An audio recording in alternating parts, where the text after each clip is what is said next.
Sudah bikin kodenya supaya kita masuk. Simon, bikin kodenya. Sudah. Sudah. Baik, selamat hari Minggu. Puji Tuhan, kita masuki ibadah pada hari Minggu ini. Dan kita patut berterima kasih karena Tuhan memberikan kesehatan. Kita akan memulai ibadah kita. Maka mari kita bersaat teduh sebelum kita mulai ibadah kita. Saat teduh kita mulai.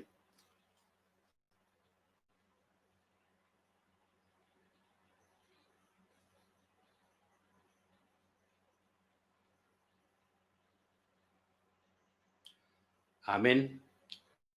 Bernyanyi dari buku Ende nomor 105 ayat 1 sampai ayat 1 dan ayat 3.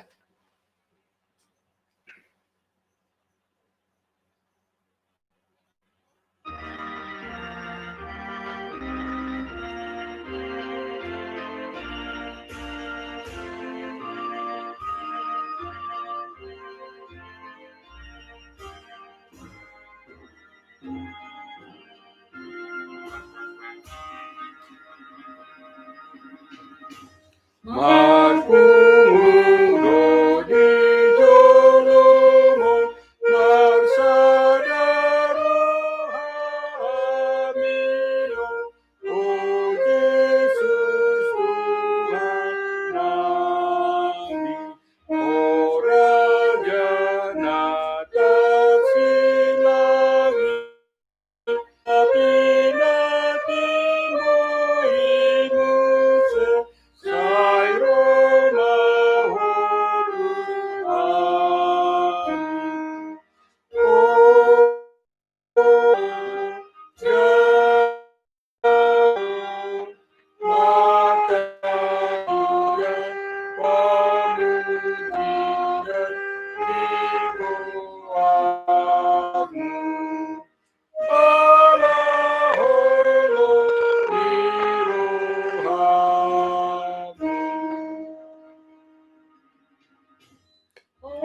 Dona puna hamio rodi sudah kidio ikon somba ona nangan dope namodon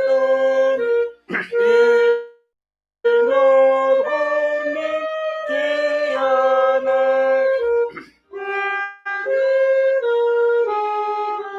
Nona ikon mona Tuhan maralomo aholomo Uno Raja Sio lo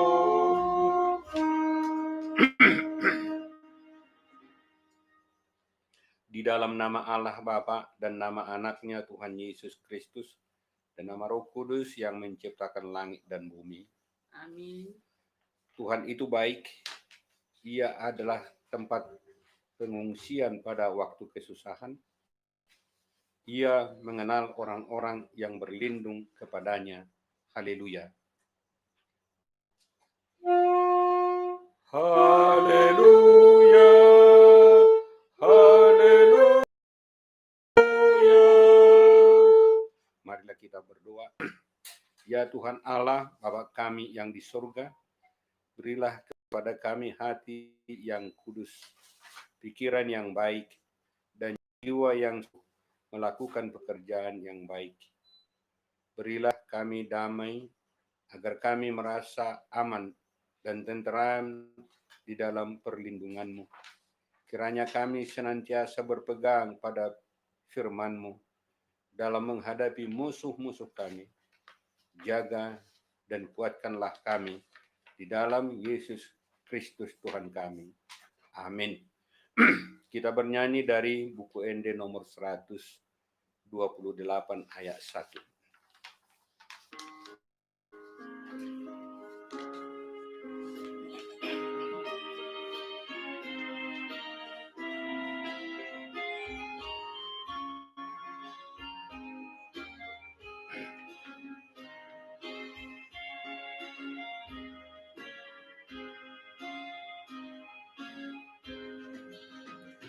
di tanda debatata nadi ibanai namit nanabaga ina sabansui Damagulo asona ng sadasiyani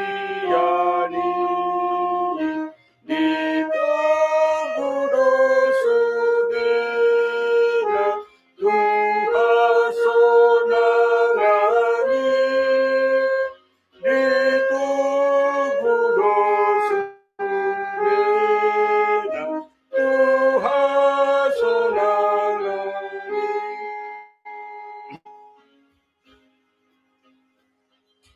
Hukum Tuhan yang ditetapkan untuk kita pada minggu ke-17 setelah Trinitatis ini tertulis dalam Kolose 3 ayat 11. Dalam hal ini tiada lagi orang Yunani atau orang Yahudi, orang bersunat atau orang tak bersunat, orang barbar atau orang Skit, budak atau orang merdeka.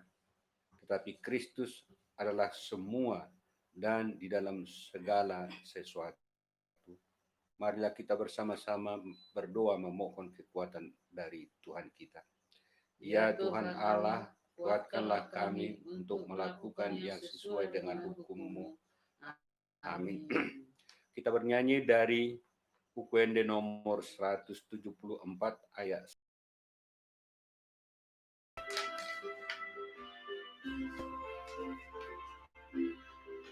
Toro dope nasiati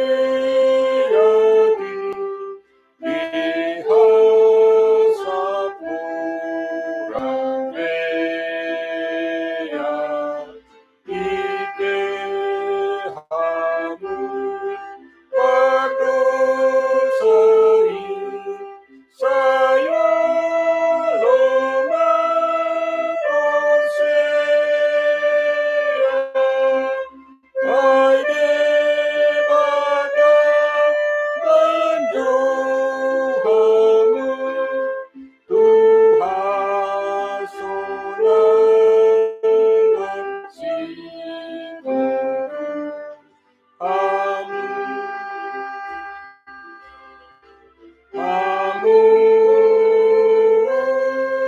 dijadikan kamu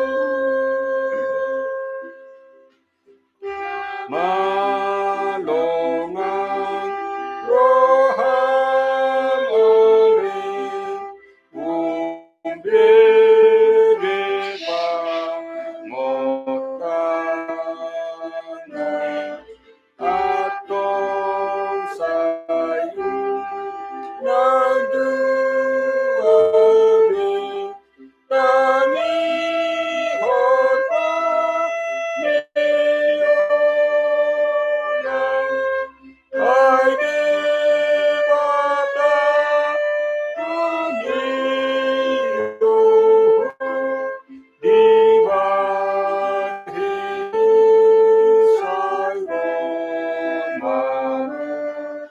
Sairo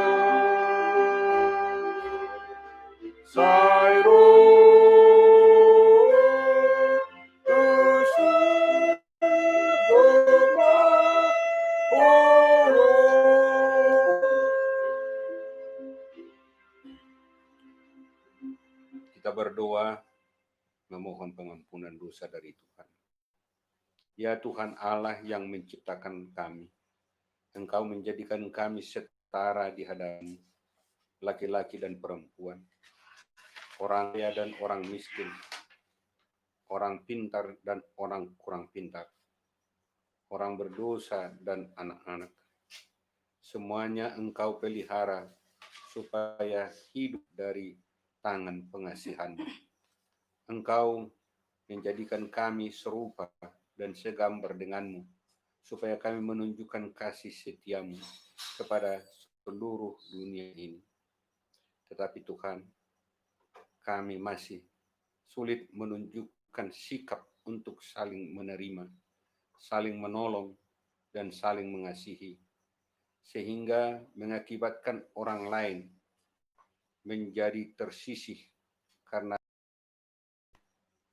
bahwa laki-laki dan perempuan adalah Tuhan.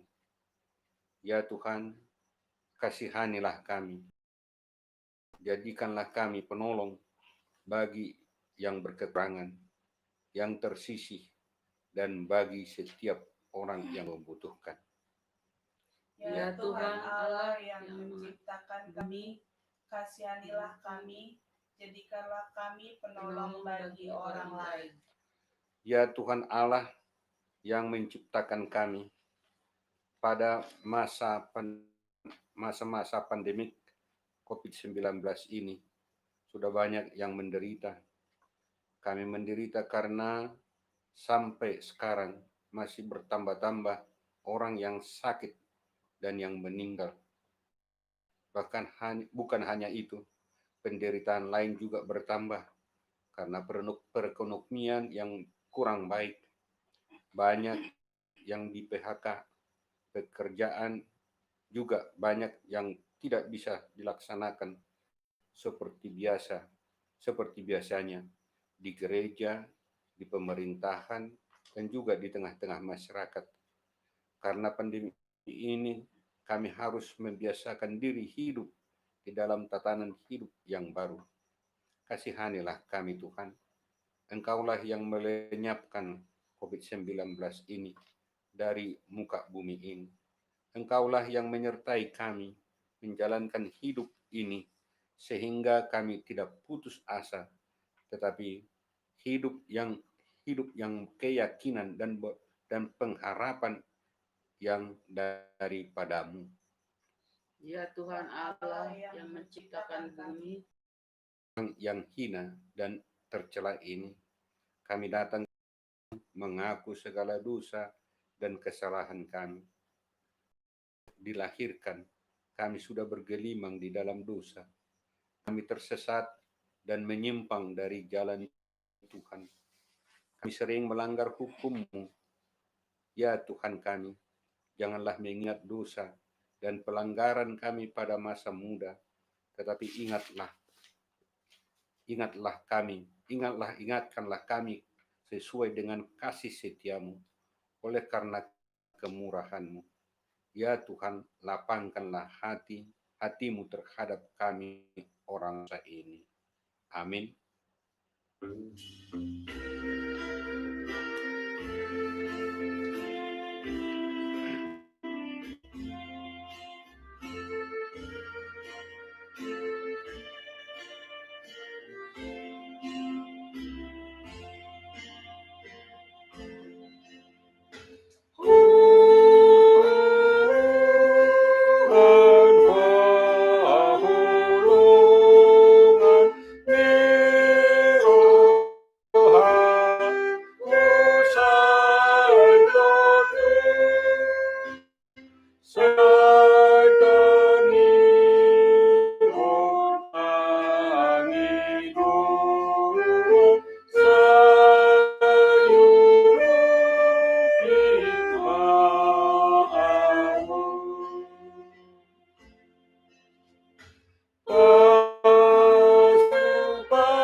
Janji Tuhan akan keampunan dosa-dosa kita. Karena semua orang telah berbuat dosa dan telah kehilangan kemuliaan Allah. Dan oleh karena kasih karunia telah dibenarkan dengan cuma-cuma. Karena penebusan dalam Kristus Yesus telah ditentukan Allah menjadi jalan pendamaian karena iman dalam darahnya. Kemuliaan bagi Allah di tempat yang maha tinggi. Amin. Kita bernyanyi dari buku ND nomor 783 ayat 1 dan ayat 6.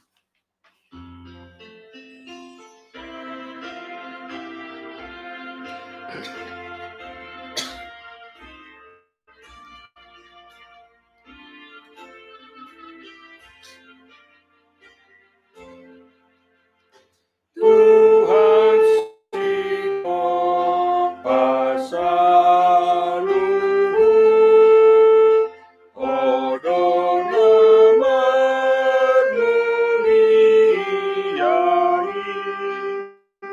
dan natara samsaluhu, nilehomni.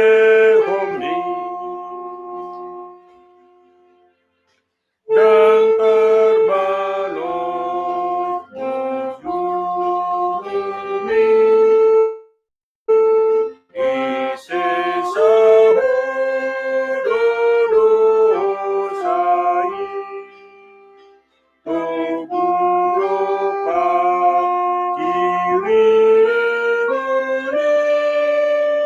nile homni.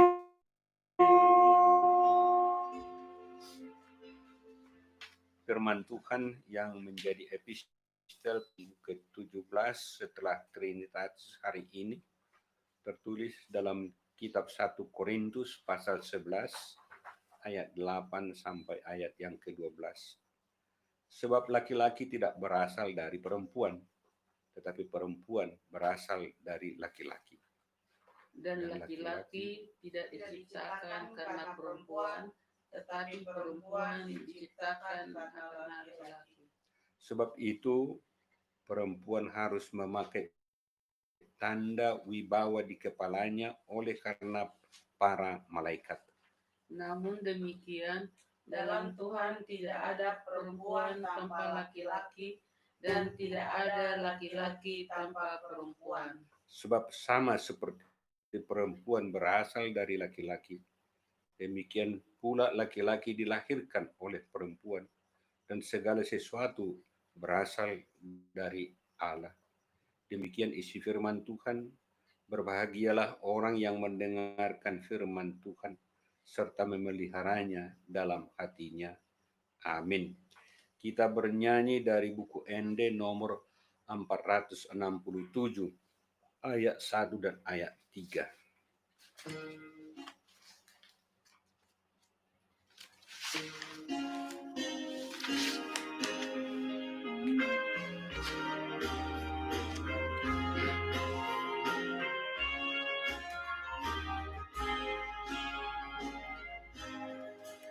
Asini rohamku puji Allahu manubusa dipaya sorohaku gabe sorangamu ingananmu rohanami tondini mangohi pakedoho ngolunami gabe ulami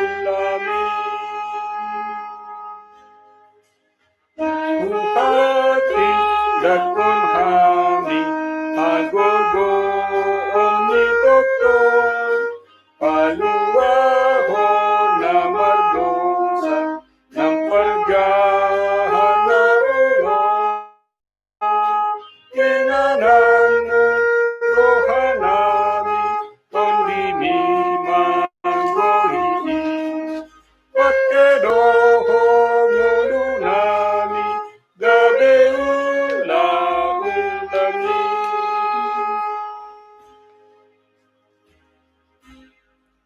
Marilah kita bersama-sama mengaku iman kepercayaan kita sebagaimana teman-teman seiman di seluruh dunia. Kita bersama-sama mengucapkannya. Aku percaya kepada Allah, Bapa yang Maha Kuasa, Khalik langit dan bumi. Aku percaya kepada Yesus Kristus, anaknya yang tunggal Tuhan kita, yang dikandung daripada Roh Kudus, lahir dari anak darah Maria, yang menderita sengsara di bawah pemerintahan Pontius Pilatus, disalibkan, mati dan dikuburkan, yang turun ke dalam kerajaan maut.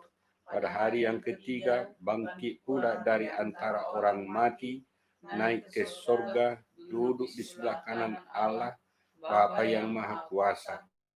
Dari sana akan datang kelak untuk mengakhiri orang yang hidup dan yang mati. Aku percaya kepada Roh Kudus, adanya satu gereja yang kudus, persekutuan orang kudus, pengampunan dosa, kebangkitan daging, dan hidup yang kekal. Amin. Anak-anakku yang kukasihi dan juga Mami yang tersayang juga, puji Tuhan, kita boleh diberkati Tuhan hingga pada hari Minggu ini. Walaupun minggu yang lalu mama kita kurang sehat, tetapi puji Tuhan sudah semakin sehat, dan kiranya Tuhan memberikan kesehatan yang sempurna untuk minggu.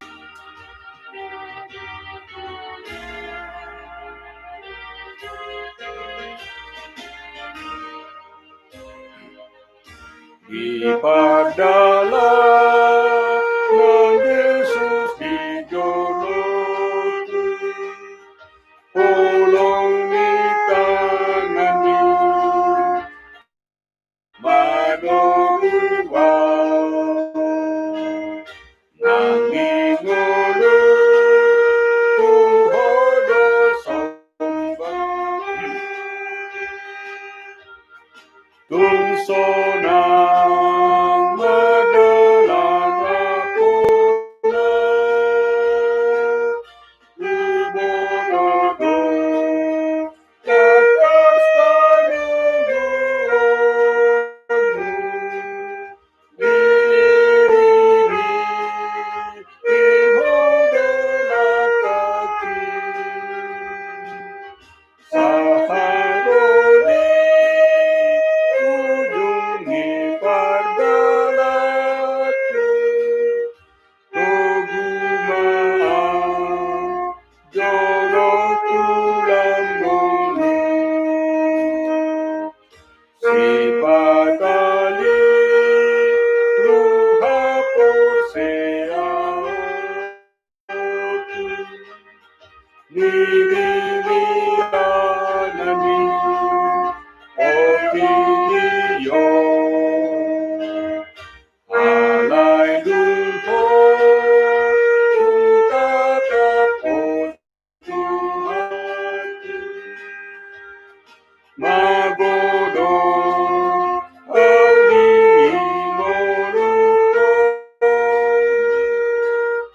uborodo kakas panuduhmu, diiringi timodela kaki, sahatroni ujungi pargalatu, togumaan joro tulambungi. Kita doa. Damai sejahtera dari Allah Bapa yang melampaui segala akal budi manusia, itulah yang memelihara hati dan pikiranmu di dalam nama Yesus Kristus Tuhan kita. Amin. Anak-anakku yang kukasihi, dengan Mami juga, firman Tuhan yang mau kita terima tertulis dalam Kejadian 2 ayat 18 sampai ayat yang ke-25. Demikian tertulis. Tuhan Allah berfirman, tidak baik kalau manusia itu seorang diri saja. Aku akan menjadikan bagi dia yang sepadan dengan dia. Lalu Tuhan Allah membentuk dari tanah segala binatang hutan dan segala burung di udara. Dibawanya lah semuanya kepada itu untuk melihat bagaimana ia menamainya, dan seperti nama yang diberikan manusia itu kepada tiap-tiap makhluk yang hidup, demikianlah nanti nama makhluk itu. Manusia itu memberi nama kepada segala ternak, burung di udara, dan kepada segala binatang hutan. Tetapi baginya sendiri ia tidak menjumpai penolong yang sepadan dengan dia. Lalu telah membuat manusia itu tertidur nyenyak. Ketika ia tidur, Tuhan telah mengambil salah satu ruh daripadanya, lalu menutup tempat itu daging. Dan dari rusuk yang diambil Tuhan Allah dari manusia itu, dibangunnyalah seorang perempuan, lalu dibawanya kepada manusia itu. Lalu berkatalah manusia itu, inilah dia dari tulangku dan dari dagingku. Ia akan dinamai perempuan, sebab ia diambil dari laki-laki. Sebab itu seorang laki-laki akan meninggalkan ayahnya dan ibunya dan bersatu dengan istrinya, sehingga menjadi satu daging. Mereka keduanya telanjang, manusia istrinya itu, tetapi mereka merasa malu. Sampai sedemikian jauh firman Tuhan. Anak-anakku yang kukasihi dan mami juga, Tuhan hari ini mengajak kita untuk menyegarkan kembali pemahaman kita tentang tentang kekeluargaan atau tentang pernikahan. Untuk membahas ini kita ada pertanyaan, kita mulai dengan siapakah yang merencanakan perkawinan itu atau pernikahan itu, dan apakah maksud dan tujuan Allah membuat. Sekarang kita lihat, kita mulai dengan pertanyaan yang pertama, siapa yang merencanakan? Jawaban yang sering kita dapati dari banyak orang bahwa yang merencanakan adalah mereka berdua, laki-laki dan perempuan yang hendak mau menikah. Dan setelah mereka berdua sepakat, kesepakatan mereka itu disampaikan kepada orang tua, dan kedua belah pihak orang tua menyampaikan kepada famili, dan setelah mereka sepakat kemudian menyampaikannya kepada gereja. Apa dari sana? Dapat disimpulkan awalnya atau pikiran banyak orang bahwa yang merencanakan perkawinan itu adalah manusia. Tapi dari sini kita lihat, jika manusia itu laki-laki dan perempuan dan orang tua dan famili yang merencanakan, maka yang harus diwujudkan adalah kemauan daripada manusia itu. Dan kalau perkawinan itu adalah rencana manusia, di manakah kehendak Allah? Di manakah fungsi Allah di sana? Apakah hanya sebagai Tuhan yang hanya menyetujui? Sekarang mari kita lihat Tuhan. Pada awalnya manusia itu yang melakukan perkawinan itu. Awalnya memang Tuhan memberikan kebebasan. Bebas memilih makhluk ciptaan Tuhan menjadi pendamping. Tetapi apa yang kita lihat, anak-anakku yang kukasihi, dari firman Tuhan dikatakan yaitu memberi nama segala makhluk,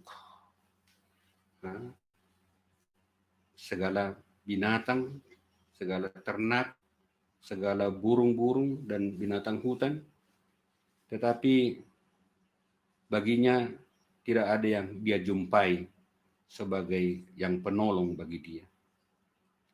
Apa yang kita lihat dari sini? Itu jelas dari ayat 20. Dia tidak menjumpai penolong yang sepadan dengan dia. Dari perlakuan itu kita lihat bahwa manusia tidak menemukan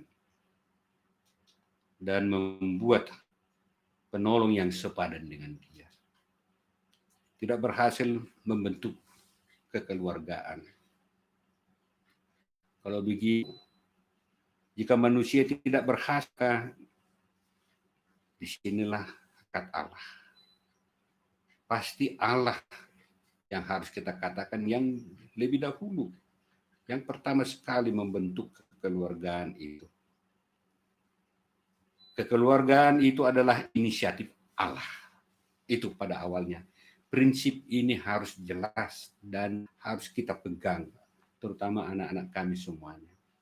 Dari firman Tuhan, benarkah bahwa pernikahan kekeluargaan itu adalah inisiatif Allah? Kita lihat dari firman Tuhan beberapa petunjuk mengarah bahwa perkawinan itu adalah inisiatif Allah. Yaitu pertama ayat 18, Allah berkata, ya, aku menjadikan penolong, atau dikatakan tidak baik manusia itu seorang diri. Kemudian Allah yang membentuk. Allah yang manusia itu tertidur. Ayat 20. Kemudian Allah membangun seorang perempuan. Ayat 20. Dari sana jelas bahwa perkawinan itu inisiatif Allah. Yang menentukan, yang membuat pasangan kita yang sepadan dengan kita adalah Allah. Karena dialah yang memberikan dan yang merencanakan.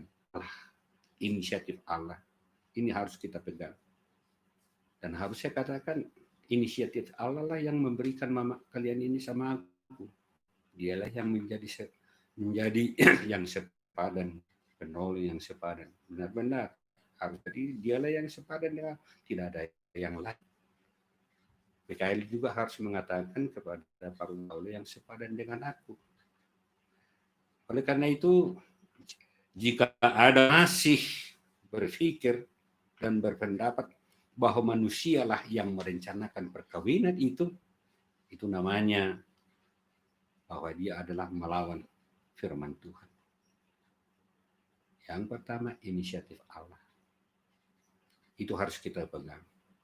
Karena itu dengan dasar ini harus kita sadar bahwa bukan manusia yang pertama yang merencanakan, mempersiapkan yang sepadan dengan manusia itu.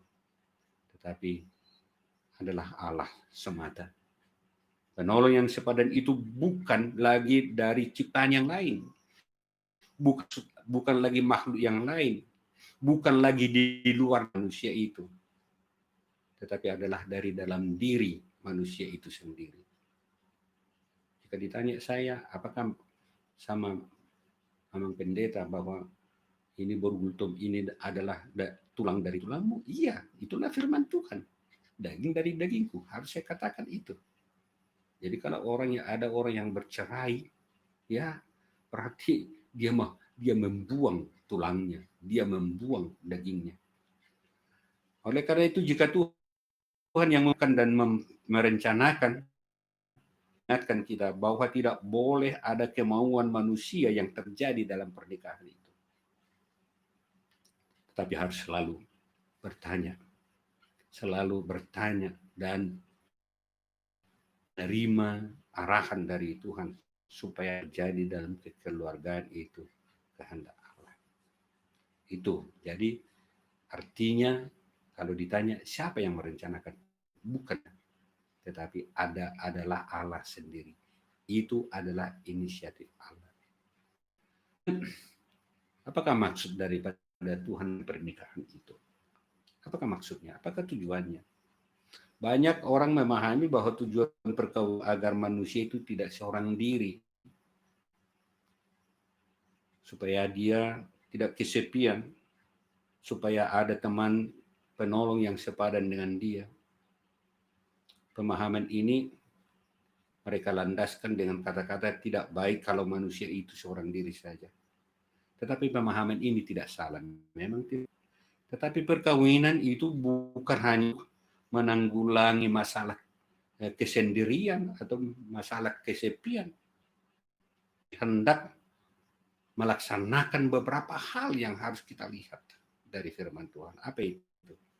Kalau Tuhan memberikan perkawinan itu, kekeluargaan itu, bahwa setiap orang di sana, suami istri itu menjadi kawan Allah. Itu harus kita ingat. Kawan sekerja Allah untuk memerintah, memelihara, menjaga hubungan yang baik terhadap sesama, apalagi terhadap Tuhan.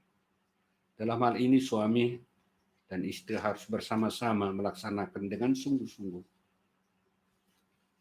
Dengan demikian bahwa sungguh baik dan indah jika sikap dari kedua orang itu saling menolong dan mendukung untuk melaksanakan perintah dan kehendak Tuhan di dalam kekeluargaan itu. Kemudian yang kita lihat apa tujuan Tuhan memberikan kekeluargaan itu?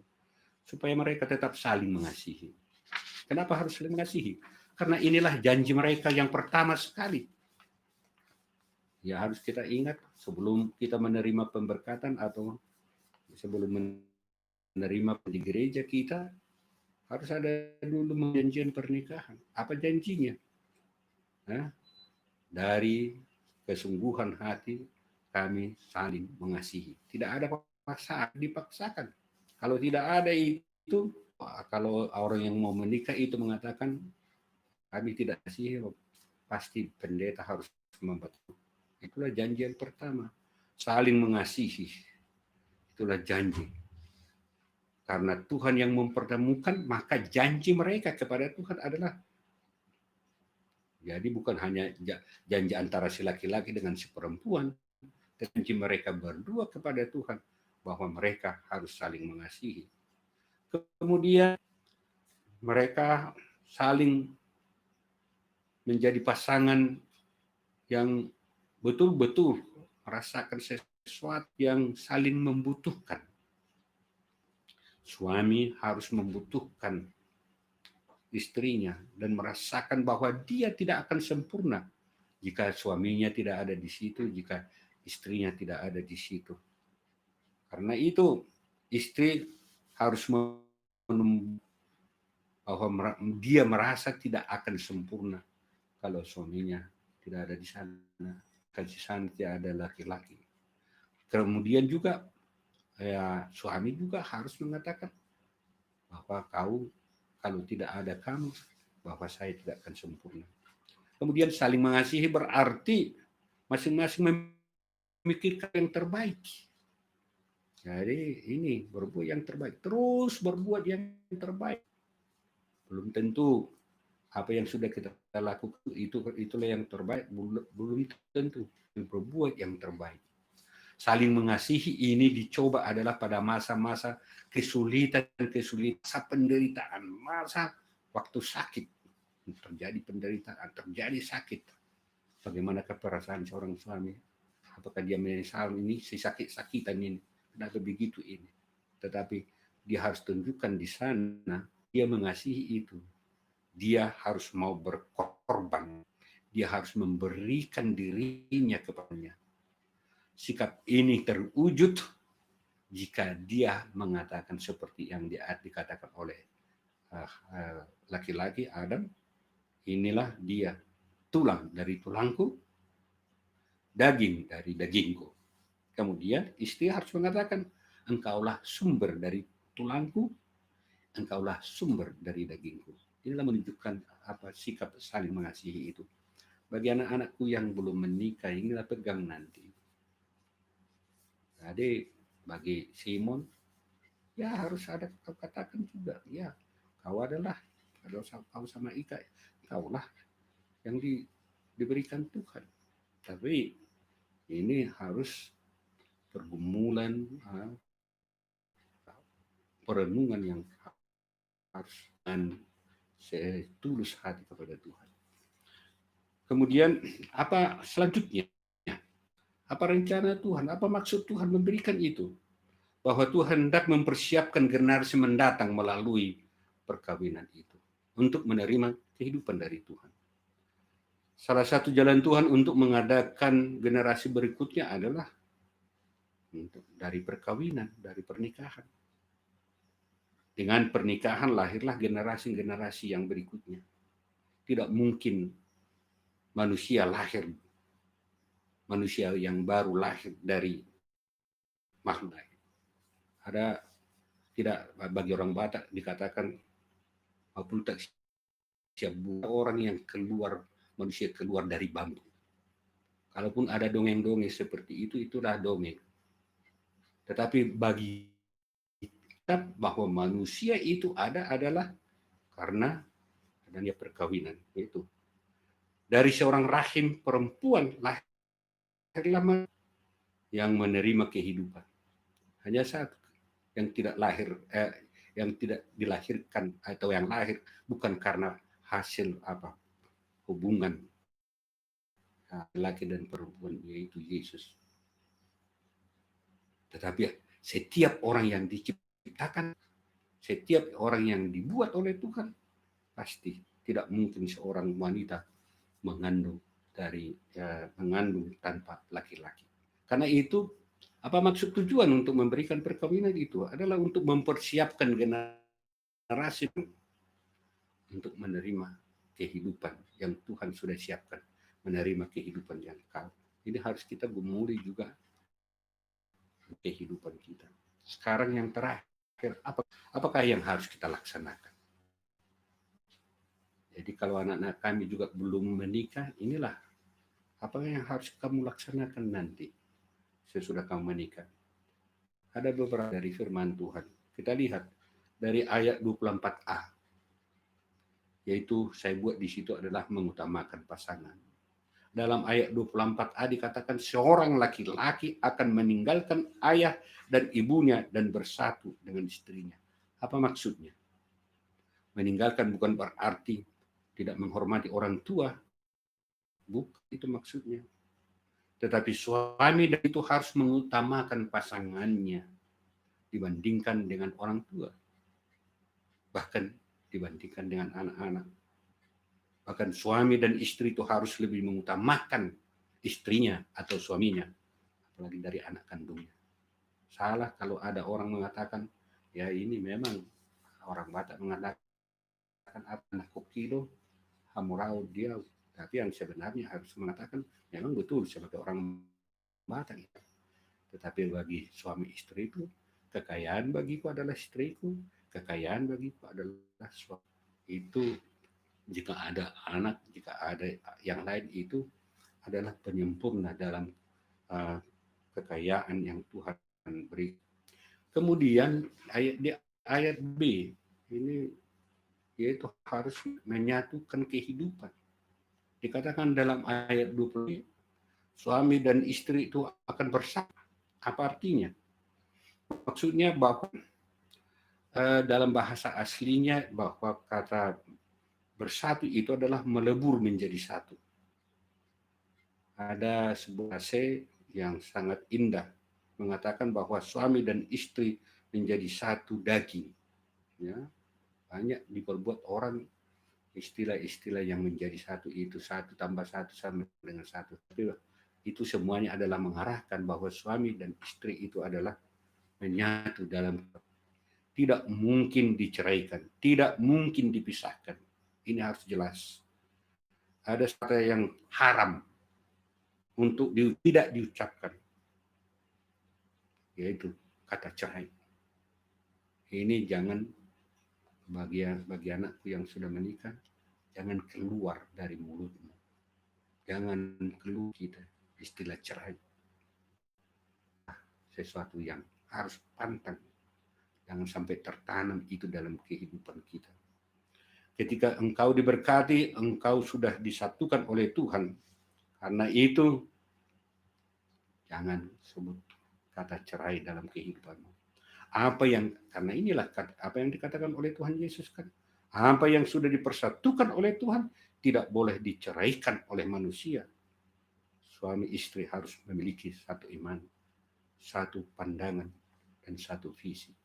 Menyatukan inilah memang harus belajar dari awal hingga pada akhirnya. Dan yang terakhir yaitu apakah yang harus kita lakukan? Menerima kekurangan. Ayat 25 dikatakan mereka keduanya telanjang, mereka keduanya telanjang, manusia istrinya itu, tetapi tidak merasa malu. Ayat ini berbicara simbolis mengenai saling menerima dengan pasangannya. Tidak ada yang ditutup-tutupi di antara pasangan itu. Saling menerima kelebihan, saling menerima baik juga kekurangan. Semakin banyak saya buat di sini, semakin banyak yang dirahasiakan dalam perkawinan, maka semakin tidak sehat itu perkawinan itu. Itu juga sebaliknya, semakin sedikit rahasia dalam pernikahan, maka pernikahan itu, kekeluargaan itu semakin sehat. Karena itu saya ulangnya, Tuhan telah memberikan yang sepadan laki-laki dan perempuan dalam kehidupan kita. Karena itu kita harus saling mengasihi. Pegang ini terus, karena Tuhan sudah memberikan itu dan akan memberikan itu kepada yang kukasihi semuanya. Amin. Mari kita berdoa. Terima kasih Tuhan atas firman-Mu yang sudah kami, bahwa Engkau menciptakan yang sepadan dengan kami. Karena itu Tuhan, ajar kami dalam kehidupan ini saling menghargai, saling membutuhkan, saling mengasihi, dan saling berbuat yang sesuai dengan kehendak-Mu. Terima kasih Tuhan atas firman. Bapa di surga, sebagai orang tua kami bergumul akan anak-anak kami ini. Dan pasti Tuhan yang memberikan yang terbaik.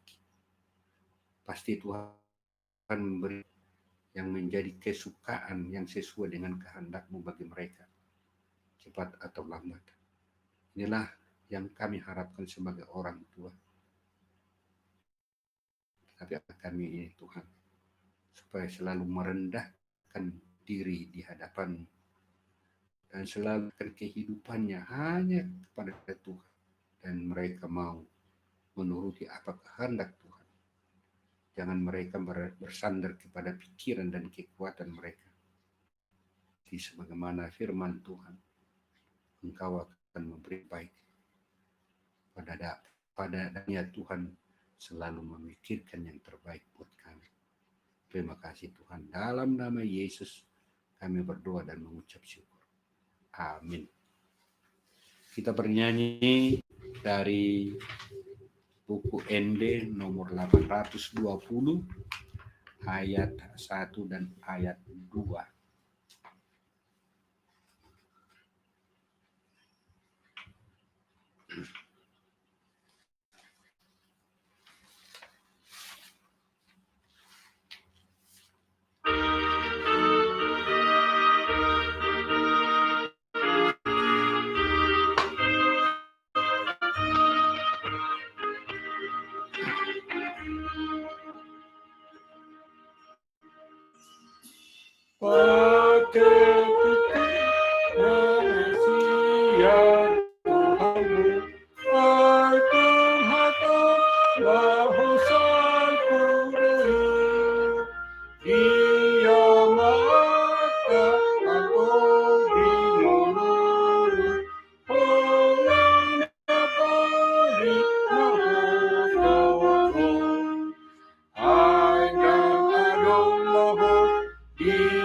marilah kita berdoa bersama-sama dengan doa Bapa kami.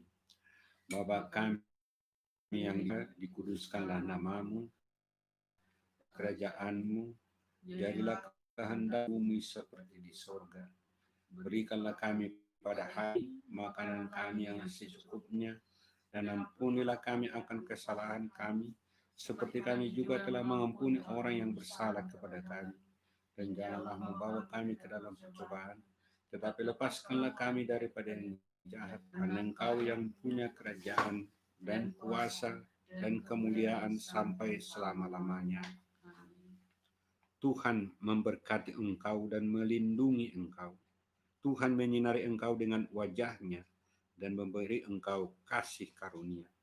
Tuhan menghadap wajah-Nya kepadamu dan memberi engkau damai sejahtera. Amin.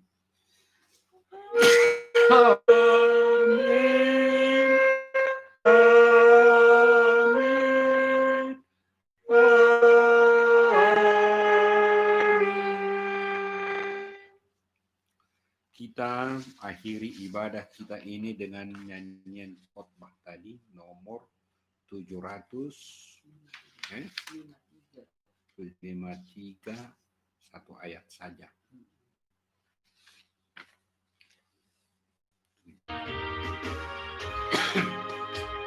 Kata Pak.